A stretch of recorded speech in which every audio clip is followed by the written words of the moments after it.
دوسری وجہ علماء نے ارشاد فرمائی کہ اللہ تبارک و تعالیٰ نے اس دواجی زندگی کو لباس کے ساتھ کیوں تشبیہ دی ہے؟ علماء فرماتے ہیں کہ لباس سے ہر انسان کو محبت ہوتی ہے، لباس سے ہر انسان کو محبت ہوتی ہے۔ آپ دیکھیں کہ بہت سارے لوگ ایسے ہوتے ہیں کپڑوں کے بہت زیادہ شوقین، کپڑوں کے بہت زیادہ شوقین ہوتے ہیں۔ یہ دراصل فطرت کا تقاضا ہے، اللہ نے یہ چیز انسان کے اندر رکھی ہے، تو ان لباس سے ہر انسان کو محبت ہوتی ہے، بلکہ لباس کے ساتھ گہرا تعلق ہوتا ہے۔ اسی لیے انسان کبھی بے لباس ننگا نہیں رہتا، چاہے وہ دن میں ہو کہ رات میں ہو، بھلے کپڑوں میں کچھ کمی آ جاتی ہو لیکن لباس کے ساتھ وہ ہمیشہ منسلک رہتا ہے، بغیر لباس کے نہیں رہتا۔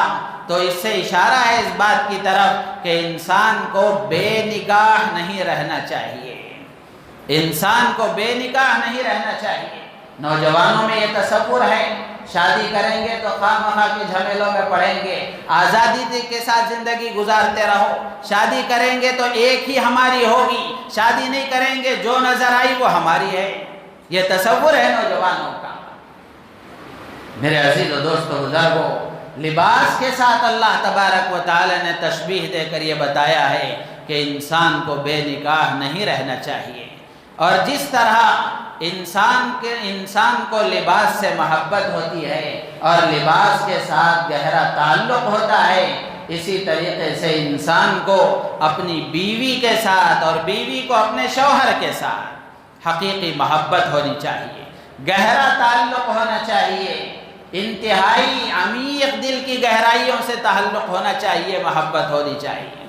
اور بیوی سے محبت مطلوب ہے، بیوی سے محبت مطلوب ہے، اور جو ناجائز محبتیں ہیں یہ شریعت میں مطلوب نہیں ہیں، یہ محبت مطلوب ہے کہ آدمی اپنی بیوی سے محبت کرے۔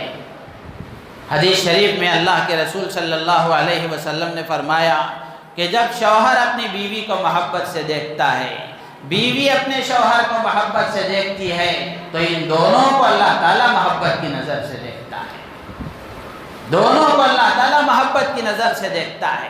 تو میاں بیوی کی آپس کی محبت مطلوب ہے، اور میاں بیوی میں آپس میں محبت رہے گی اور ان کا تعلق صحیح رہے گا تو یہ محبت ایمان کی حفاظت کا ذریعہ ہے، آنکھوں کی حفاظت کا ذریعہ ہے، شرمگاہ کی حفاظت کا ذریعہ ہے۔ آدمی اپنے ایمان کا سودا نہیں کرے گا۔